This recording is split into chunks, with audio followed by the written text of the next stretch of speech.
IT की smart class में आप सभी का स्वागत है। अकाउंटिंग की इस क्लास में आज हम लोग को पढ़ना है रजिस्ट्रेशन के बारे में। देखिए, पिछली क्लास में मैंने आपको टैक्स लायबिलिटी और आईटीसी के बारे में पढ़ाया था। आज की क्लास में जो आपको पढ़ना है वो है आपका रजिस्ट्रेशन। तो रजिस्ट्रेशन के बारे में हम बात करें तो यह कौन कौन से ऐसे व्यक्ति हैं जो जीएसटी के पोर्टल पे अपना रजिस्ट्रेशन करा सकते हैं, वही आज की क्लास में सीखना है और समझना है। देखिए, यहाँ पे रजिस्ट्रेशन के बारे में बताया जा रहा है।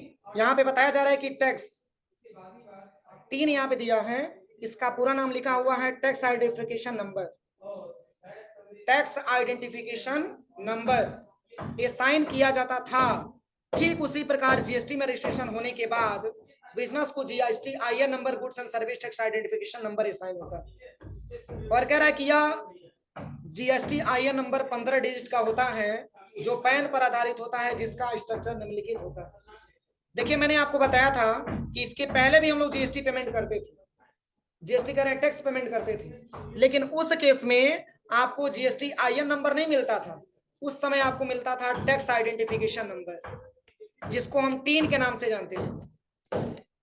समझ में आ रहा है ना? यानी कि जीएसटी के पहले हम लोग जो टैक्स पे करते थे वो हमारा 3 होता था, जिसको हम टैक्स आइडेंटिफिकेशन नंबर बोलते थे। लेकिन 1 जुलाई 2017 से जब मोदी जी ने जीएसटी लागू किया, तब जाकर के हमको 15 डिजिट का एक जीएसटी नंबर प्रोवाइड किया। अब उसी के आधार पे हम अपने बिजनेस का जीएसटी भरने का काम करते हैं। इसके पहले भी तो हम गवर्नमेंट को टैक्स देते थे ना, तो उस समय हमको जीएसटी नंबर नहीं मिलता था, उसको उस समय हमको जो है टैक्स आइडेंटिफिकेशन नंबर हमको प्राप्त होता था। लेकिन बाद में जब जीएसटी का प्रयोग लाया गया, जब जीएसटी आया, तो उस केस में हमको जीएसटी आईएन नंबर प्रोवाइड हुआ, यानी कि goods and service tax identification number. और यह ऐसा नंबर होता है, यह ऐसा जीएसटी नंबर होता है जो गुड्स पे भी लगता है और सर्विसेज पर भी लगता है। और ये आधारित होता है किस पर? पैन कार्ड नंबर पर आधारित होता है। अब ऐसे में क्वेश्चन बनती है कि पैन कार्ड नंबर कितने अंक का होता है? बताइए, पैन नंबर कितने अंक का होता है? हाँ, टोटल 10 अंक का पैन नंबर होता है, और ये पैन नंबर पे ही आधारित होता है। जैसे देखिए, पहले तो यहाँ पे आप ये समझिए कि इसका स्ट्रक्चर यहाँ पे दिया हुआ है। यहाँ पे सबसे पहले स्टेट कोड दिया हुआ है, और हर स्टेट का अलग अलग कोड होता है। अपने इंडिया कंट्री में जितने भी स्टेट आते होंगे, सारे स्टेट का स्टेट कोड क्या होता है? अलग अलग होता है। जीएसटी में ये रूल आपको दिया गया। अब ये क्या क्या कौन सा कोड होता है, मैं अभी आपको यहाँ पे सर्च करवा के दिखा दे रहा हूँ। ये हर प्रदेश का क्या होता है? अलग अलग कोड होता है। जैसे अपने इंडिया, अपने भारत मतलब यहाँ के अपने उत्तर प्रदेश स्टेट का कोड देखा जाए तो अपने स्टेट, अपने मतलब उत्तर प्रदेश स्टेट का कोड जो होता है वो 0 और 9 होता है, और बिहार के आप जाएंगे तो 1 और 0 होता है। इस तरीके से सबका अलग अलग राज्यों का जीएसटी कोड अलग अलग होता है, मतलब स्टेट कोड अलग अलग होता है। अपने इंडिया कंट्री के अंतर्गत आपके जितने भी जीएसटी वगैरह आते हैं, जितने भी स्टेट आते हैं, सारे स्टेट का स्टेट कोड क्या होता है? अलग अलग होता है। वही अगर आपको कंट्री कोड पूछा जाए तो अपने इंडिया कंट्री का कोड क्या है? 91 है। 91 है, अपने इंडिया कंट्री कोड है। ठीक है ना? तो यहाँ पे जैसे दिया हुआ है स्टेट कोड, हम कैसे पहचान करेंगे कि जीएसटी आईएन नंबर होता क्या? तो एक जीएसटी नंबर हम आपको लिखवा रहे हैं, इसके आधार पे आपको ये समझ में आ सकेगा कि जीएसटी नंबर होता क्या। तो जैसे कि मान के चलिए अपने स्टेट कोड के बारे में बात करें तो अपने स्टेट का कोड हो गया 09। क्या हो गया? 09। किस प्रदेश का है? उत्तर प्रदेश का है। इसके बाद से यहाँ पे आपसे पेन नंबर पूछा जा रहा है, और पेन नंबर टोटल 10 डिजिट का होता है। ध्यान दीजिएगा, कितने डिजिट का? 10 डिजिट का होता है, जिसमें स्टार्टिंग का 5 लेटर आपका अल्फाबेटिकल होता है। स्टार्टिंग का 5 लेटर अल्फाबेटिकल होता है। इसके बाद से ये जो 4 लेटर आपका दिया है ये नंबर होता है, और पुनः लास्ट का आपका अल्फाबेटिकल होता है। तो इसको हम कैसे टाइप करेंगे? तो 09 हो गया, और यहाँ पे मैंने भर दिया ए पी एम पी, और यहाँ पे मैंने टाइप कर दिया भी, और यहाँ पे लिखते हैं 12, और यहाँ पे मैंने टाइप कर दिया 31 एम। समझ में आ रहा है ना? अब यहाँ पे देखिए, यहाँ से लेकर के और यहाँ तक क्या हम इसको पेन नंबर बोल सकते हैं? क्योंकि इसी स्ट्रक्चर के आधार पे इसको मैंने टाइप किया। अरे यहाँ पे जैसे एक्स दिया हुआ है तो एक्स के जगह पे मैंने अल्फाबेटिकल लिख दिया है, और जहां पे नंबर दिया है वहां पे मैंने अपने हिसाब से नंबर यहाँ पे मेंशन कर दिया है। तो इस तरीके से जैसे कि 09 आपका स्टेट कोड हो गया, और APMPB 1231M, ये सारा आपका जो 10 डिजिट लिखा हुआ है आपका पेन नंबर हो गया। इसके बाद से आपका आता है एंटिटी कोड, इसके बाद से आता है ब्लैंक कोड, और इसके बाद से आता है चेक सम डिजिट।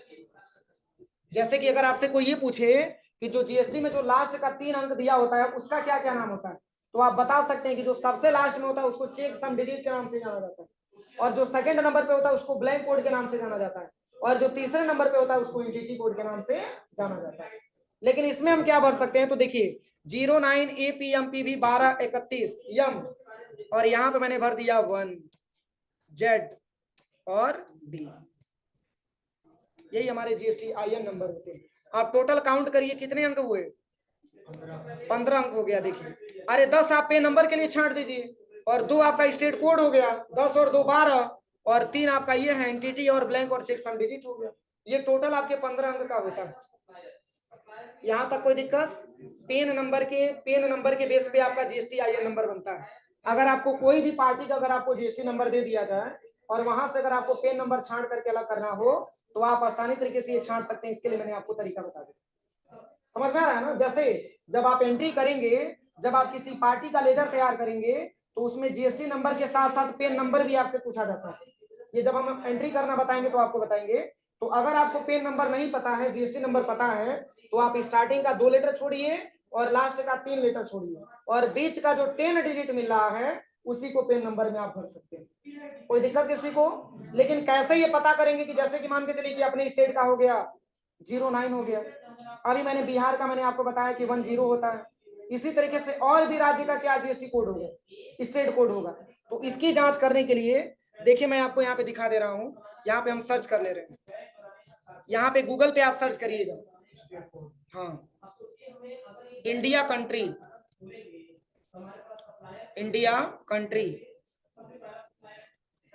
ऑल स्टेट जीएसटी, या स्टेट कोड लिख लीजिएगा, बस स्टेट कोड लिख लीजिएगा और एंटर करिए। देखिए आपके सामने ऐसा इंटरफेस आएगा। चलिए पहले इसको हम हटा देते हैं, समझने में आसानी रहेगा। देखिए अब यहाँ पे पूरा डिटेल आपको दिखाएगा, थोड़ा सा पेज को नीचे करिएगा और यहीं पे पूरा आप देख लीजिएगा, आपको दिखा देगा। यहीं से भी देख सकते हैं, कोई दिक्कत नहीं है।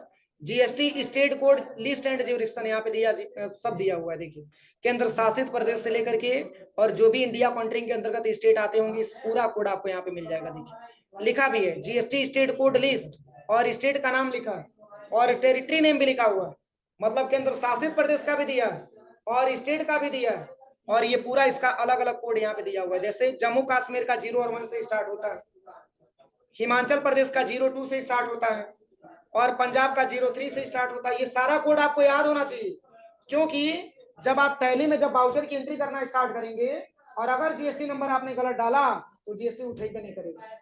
ये पहला तरीका, समझ में आ रहा है ना? जैसे कि मान के चलिए हम जो है कोई पार्टी है जो उत्तराखंड का रहने वाला, उत्तराखंड वाले पार्टी का लेजर हम क्रिएट कर रहे हैं और उसमें मैंने जीएसटी डाल दिया अपने इंडिया कंट्री, सॉरी अपने उत्तर प्रदेश स्टेट का, एक्सेप्ट करेगा? वो कभी नहीं एक्सेप्ट करेगा। इसलिए ये आपको जानना बड़ी जरूरी होता है, क्योंकि अगर आप इसको नहीं जानेंगे तो कोई भी ट्रांजेक्शन ये पॉसिबल ही नहीं है कि कर पाएंगे आप, 100% गारंटी है। समझ में आ रहा है ना? तो इसको तो आप बिल्कुल रट जाइएगा, एकदम लिख करके आप इसको समझिए। आप लैब में जाइएगा, इसको कॉपी में ऐसे स्ट्रक्चर बना करके उसको बिल्कुल आप एकदम याद कर दीजिएगा, ताकि अगर कल की डेट में अगर ये जीएसटी की बात आवे तो आप ये समझ सके कि कौन सा जीएसटी सही है और कौन सा गलत है। अधिकतर देखिए जब बच्चे एंट्री करते हैं तो अधिकतर गलत क्या आता है, उसमें जीएसटी नंबर वो गलत डाला होता है, और जीएसटी जहां 18 लगेगा वहां 28 डाल दिया होता है, और ग्रुप पे ना लगा करके आइटम पे। वैसे कई सारे आइटम ऑप्शन है जो मैं आपको बताऊंगा कि जीएसटी न उठाने का रीजन क्या होता है, ये जब एंट्री करेंगे तब हम आपको बताएंगे। लेकिन ये कोड तो आपको याद होना चाहिए, ये कोड जब तक याद नहीं होगा तब तक आप एंट्री नहीं कर पाएंगे। और क्या अगर हम बिजनेस स्टार्ट किए हैं और सेल अगर हम परचेज करना चाहते हैं तो क्या इन स्टेट की जरूरत नहीं पड़ेगी? बोलिए, केवल अपने ही स्टेट में व्यापार करेंगे, अपने स्टेट से बाहर भी तो परचेज करेंगे, सेल करेंगे। तो इस तरीके से इसमें अगर पूरी की आवश्यकता आ रही है तो ये जरूरी है कि इसके साथ साथ हमको जीएसटी कोड भी याद होना चाहिए, हमको स्टेट कोड भी याद होना चाहिए, नहीं तो पता चले कि आप गलत भरिए और ट्रांजेक्शन आपका एक भी मैच ही नहीं कर रहा है, सब ऐसे करते जाइए, लास्ट में ये पता चलेगा कि आपके बिजनेस में 3 रुपए का लॉस हो गया या आपका बिजनेस सही हो रहा है, आपका कोई भी ट्रांजेक्शन सही नहीं हो रहा। तो ये आपके लिए जिम्मेदारी होती है कि आप इसको पूरी तरीके से अच्छे से पढ़ जाइएगा। सर्च हो जाएगा ना, यहाँ पे आप लिखिएगा, बस आपको टाइप करना है, यहाँ पे टाइप करिएगा India country all state code आप लिखेंगे, ऐसे इंटरफेस आपके मिल जाएंगे, ठीक है।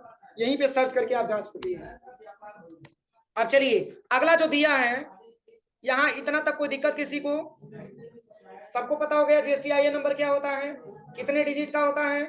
15 डिजिट का होता है, जो आधारित होता है किस पे? पैन नंबर पे आधारित होता है।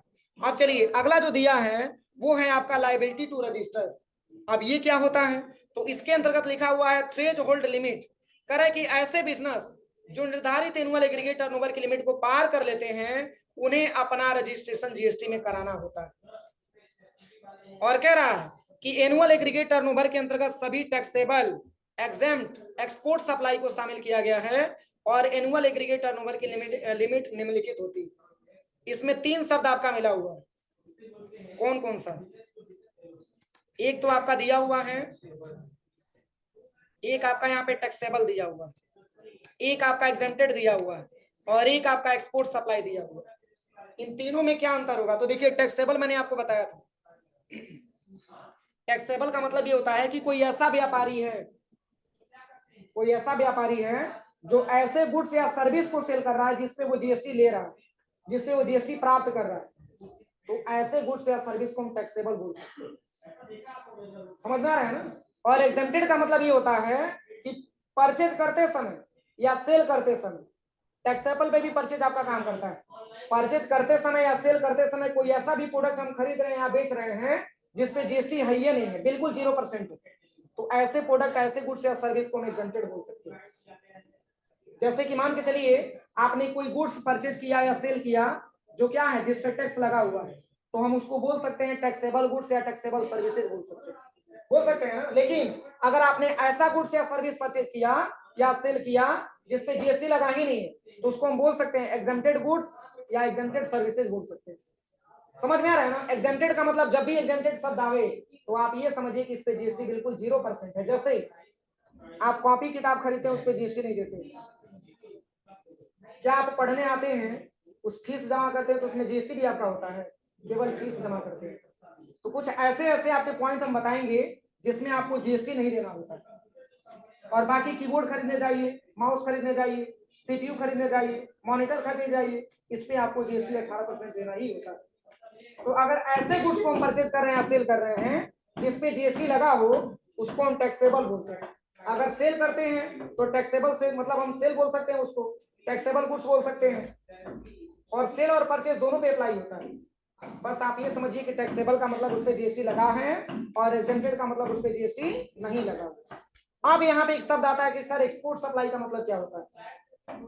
तो जैसे अपने देश से किसी अन्य देश में माल को मंगवाना और बेचना, एक्सपोर्ट और इंपोर्ट बोला जाता है। और ये सारे के सारे हमारे व्यापारी लोग काम करते हैं। जैसे कोई हमारे वहां गुड्स नहीं मिल पा रहा है तो उसको हम अलग देशों से मंगवाते हैं कि नहीं मंगवाते, या वहां कुछ नहीं हो रहा है तो अपने देश से हम उसको भेजते हैं, तो इसको आयात और निर्यात बोला जाता है, एक्सपोर्ट और इंपोर्ट बोला जाता है। इन तीनों को इसमें शामिल किया गया, लेकिन इसके टर्नओवर के आधार पे शामिल किया गया। वही बात इसमें कह रहा है कि ऐसे बिजनेस जो निर्धारित एनुअल एग्रीगेट टर्नओवर की लिमिट को पार कर लेते हैं उन्हें अपना रजिस्ट्रेशन जीएसटी में कराना होता है। और एक सबसे बड़ा शब्द ये आपका छूटा हुआ है, टर्नओवर क्या होता है? टर्नओवर, टर्नओवर कोई बताएगा? 1 अप्रैल से लेकर के और 31 मार्च तक हम अपने बिजनेस में कितना रुपया कमा रहे हैं, कितने रुपए का प्रोडक्ट हम सेल कर रहे हैं, उसी को हम टर्नओवर बोलते हैं, एनुअल टर्नओवर बोला जाता है। अगर 10 लाख रुपया कमा रहे हैं तो 10 लाख टर्नओवर बोल सकते हैं, 20 लाख रुपए का सेल कर रहे हैं तो 20 लाख टर्नओवर बोल सकते हैं। तो वही हमारा टर्नओवर होता है। तो जैसे कि यहाँ पे दो बताएं, देखिए यहाँ पे दिया हुआ है, 2 टेबल बनाया हुआ है, एक आपका रिजाइन दिया हुआ है और टर्नओवर थ्रेशोल्ड दिया हुआ है। तो किसके लिए क्या वैलिड दिया गया? देखिए यहाँ पे बताया जा रहा है सबसे पहले स्पेशल कैटेगरी स्टेट। क्या बताया जा रहा है? Special category state. अब यहाँ पे दिया हुआ द रेस्ट ऑफ इंडिया। अपने इंडिया कंट्री में ये जो स्पेशल स्टेट के अंतर्गत रखा हुआ है, इन स्टेट के लिए 20 लाख रुपया दिया गया। मतलब नहीं समझे। जैसे कि मान के चलिए यहाँ पे लिखा हुआ है स्पेशल कैटेगरी स्टेट में अरुणाचल प्रदेश लिखा हुआ है, असम लिखा हुआ है, मणिपुरम लिखा हुआ है, मेघालय लिखा हुआ है, मिजोरम है, नागालैंड है, सिक्किम है, त्रिपुरा है और हिमाचल प्रदेश है। टोटल क्या स्टेट हुआ? काउंट करिए कितना दिया है। 1 2 3 4 5 6 7 8, हाँ 9 दिया हुआ। कितना स्टेट है? 9 स्टेट दिया हुआ है। और इनको रखा गया स्पेशल कैटेगरी में रखा गया। इनको किस में रखा गया है? स्पेशल कैटेगरी में रखा गया।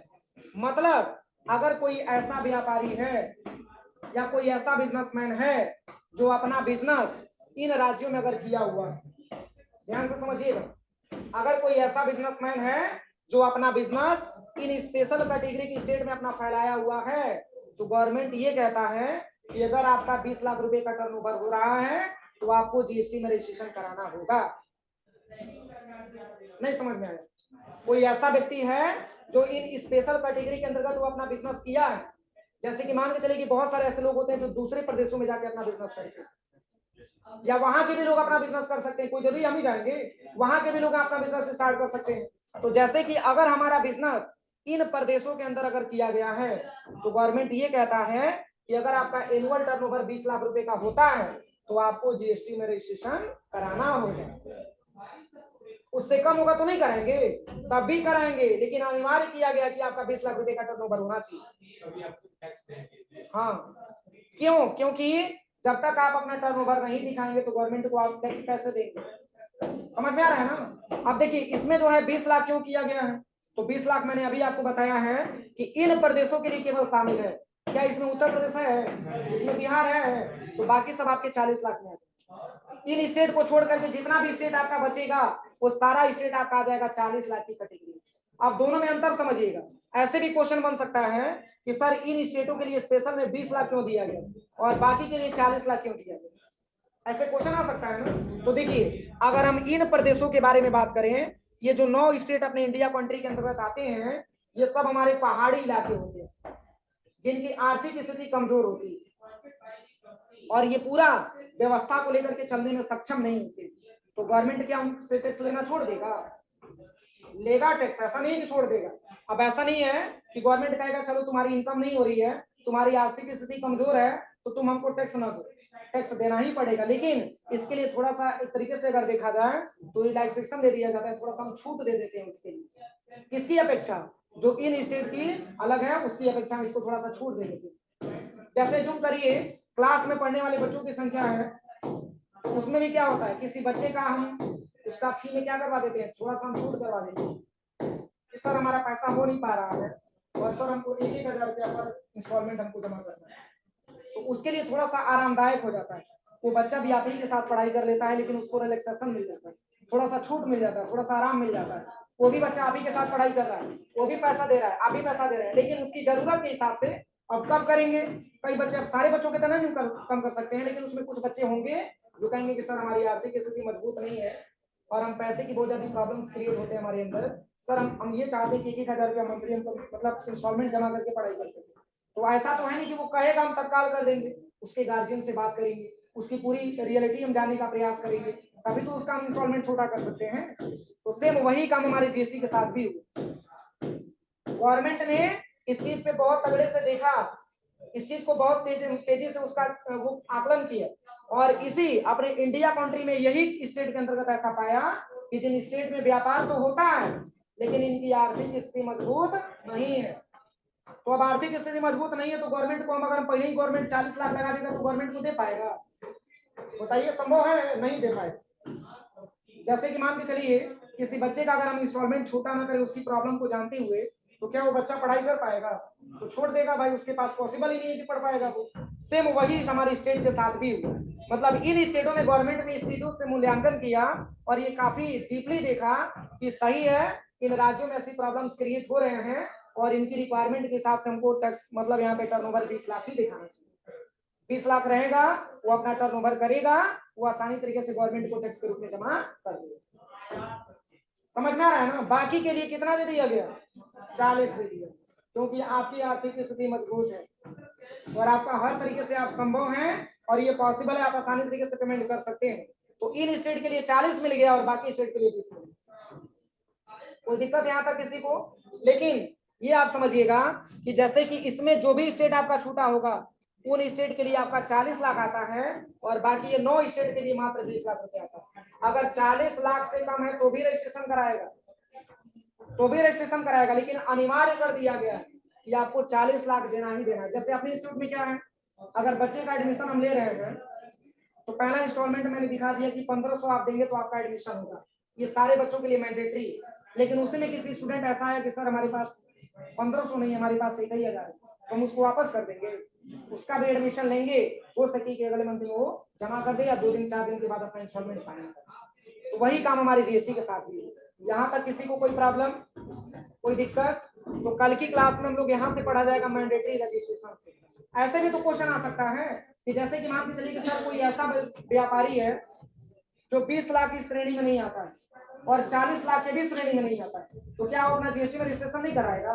कभी भी कराएगा, लेकिन उसके लिए इतना सारा नियम दिया गया, उसके लिए इतना सारा कैटेगरी दिया हुआ, उतने कैटेगरी के अंतर्गत वो आता है तभी अपना जीएसटी में रजिस्ट्रेशन कराएगा, अदरवाइज नहीं कराएगा। तो यहाँ से हम लोग कल पढ़ा जाएगा मैंडेटरी रजिस्ट्रेशन से। यहाँ तक आप लोग घर से पढ़ के आइए। हाँ, इस टॉपिक में किसी को कोई दिक्कत हो तो पूछिए। कोई दिक्कत है? किसी को कोई प्रॉब्लम नहीं है? बस वही कल वाली प्रॉब्लम आ गई। कोई रीजन होगा उसका? किसका? जो 20 लाख में रखा है। अरे मैंने अभी आपको बताया, जैसे देखिए वो ऐसा क्षेत्र है जो पहाड़ी इलाकों के अंतर्गत आता है और उन इलाकों में बाढ़ के खतरे ज्यादा होते हैं, भूकंप के खतरे ज्यादा होते हैं, उनकी आर्थिक स्थिति मजबूत नहीं होती और गवर्नमेंट पहले ही 40 लाख दे देगा तो टैक्स दे ही नहीं पाएंगे। अब होता होगा तभी तो इसमें शामिल किया गया है।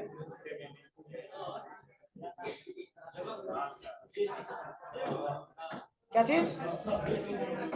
जीएसटी तो सेम ही है, लेकिन एक मैंडेटरी दिया गया कि 40 लाख और 20 लाख ही होना चाहिए। जीएसटी तो सेम ही होगा, लेकिन रिलैक्सेशन दिया गया कि 40 लाख इनकम हो या 20 लाख इनकम हो, अलग अलग दर्जों में बांटा गया। अब जैसे कि अगर यही 40 हम ऊपर कर दें तो वो 40 लाख कमाएगा ना, आपको टैक्स देगा। तो इसलिए गवर्नमेंट ने ये कहा है कि चलिए आपकी आर्थिक स्थिति मजबूत नहीं है तो आपकी इसलिए 20 लाख होगा। बाकी हमारी स्टेट के लोग ऐसे नहीं है, बाकी स्टेट में हमारा व्यवस्था अच्छा है, इस स्टेट में हम 40 लाख रुपया अनिवार्य करते हैं, लेकिन आपके लिए मात्र 20 लाख, आपने लिया 40 लाख तो भी कराएगा, लेकिन अनिवार्य कर दिया गया कि 20 लाख होना चाहिए। अगर 20 लाख से कम है तो भी कराएगा, 20 लाख से ऊपर है तभी कराएगा, 40 लाख से कम है तो भी कराएगा, 40 से ऊपर है तो भी कराएगा, लेकिन अनिवार्य कर दिया गया है कि ये 20 लाख होना चाहिए आपके पास। ठीक है, जो भी दिया गया 40 लाख।